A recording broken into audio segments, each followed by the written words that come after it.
We are now officially entering RTX 50 series territory, and the details about NVIDIA's new Blackwell GPUs are absolutely wild. Today we're diving into everything you need to know about the RTX 5090 and the rest of the lineup. From 8x frame rates to neural rendering magic, NVIDIA's not holding back this generation. So grab your GPUs and whatever kidneys you may have left to sell, and let's break it all down. So first up is the RTX 5090. NVIDIA is promising 2 times the performance of the 4090, and the specs are nothing short of insane.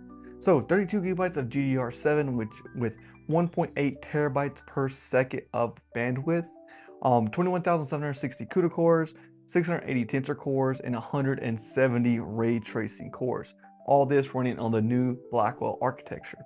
Now, if you're not really able to understand what these specs really mean on paper, let's paint a picture. Cyberpunk 2077, we all know that was a hard game to run, especially even maxed out ray tracing, you're stuttering a lot of times, right?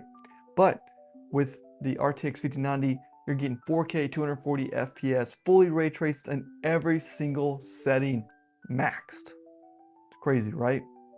It's not just gaming, they're flexing on everyone trying to compete with them at this point. And it doesn't just stop there. Creators are able to use AI tools like Stable Diffusion, and they will see generation speeds up to 2 times faster while using half the memory thanks to the new FP4 tensor core support. The RTX 5090 along with the 5080, I'll get in here with a second, launches January 30th, the 5090 being $1999 and the 5080 being $999. Yeah, some steep prices this year.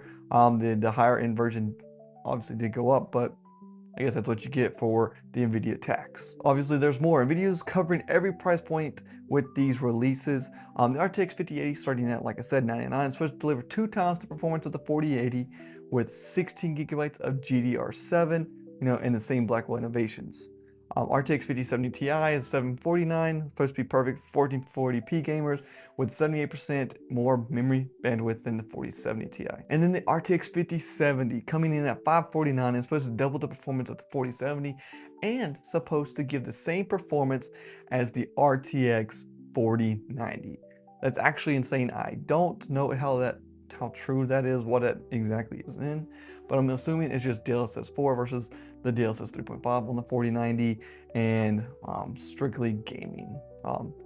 Obviously, if you want to make sure you get these test results, benchmarks, everything I can on these cards, hit that like and subscribe, turn on that notification bell, and I will definitely be performing as many benchmarks and tests that I can to give y'all a better informed decision on what GPU to get, and really if you can even get your hands on one. So yeah, subscribe for that. So let's talk about neural rendering a little bit. It's supposed to be a real game changer, this year, specifically speaking on DLSS 4. Their RTX neural shaders compresses textures by 7x and delivers cinematic quality videos. The new Zorah tech demo, I'll link in the description, looks absolutely crazy in terms of some of the new things that they've implemented, specifically the RTX neural faces, which is supposed to be a game changer in the way how lifelike the faces can look on characters. And to me, I'm a sucker for the little details like that, so definitely getting me there. They also have next gen RT cores, supposed to be 2 times faster than the previous gen, so even though you're not getting many more cores, you're getting, the 2x leap with those cores. So it's supposed to let this game render insane amount on the fly, and in real time. So it's like having a Hollywood graphics team in your PC. And again, seriously, go watch the Zorah tech demo. It's a crazy piece of, I guess, detail, turning some of the shader, or I guess some of the old stuff that was like 48 and shrinking it by a third.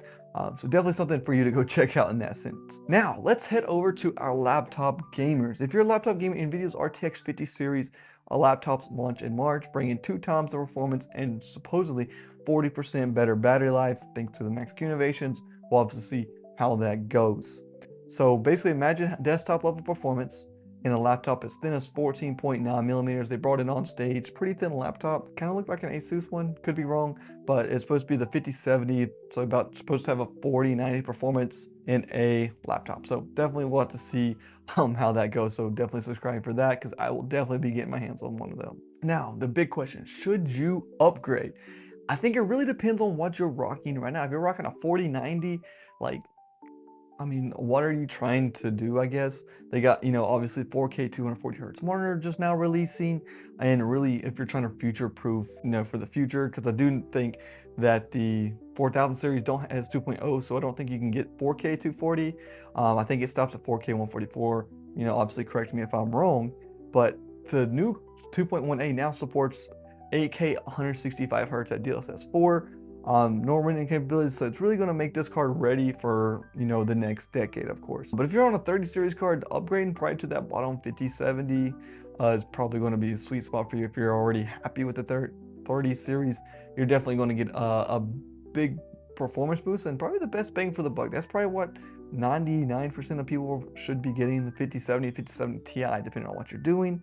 But yeah, what do you think? Is the RTX 5090 something that you're going to be upgrading to, or are you aiming for something else? Maybe you're going to pick up a used 4000 series. So definitely, be checking prices now because people might be panic selling. And let me know in the comments. And if you want to see these cards in actions, benchmarks, tests, whatever, again, make sure you like, subscribe, turn on that notification icon. And with that being said, I'll see you in the next one. See ya.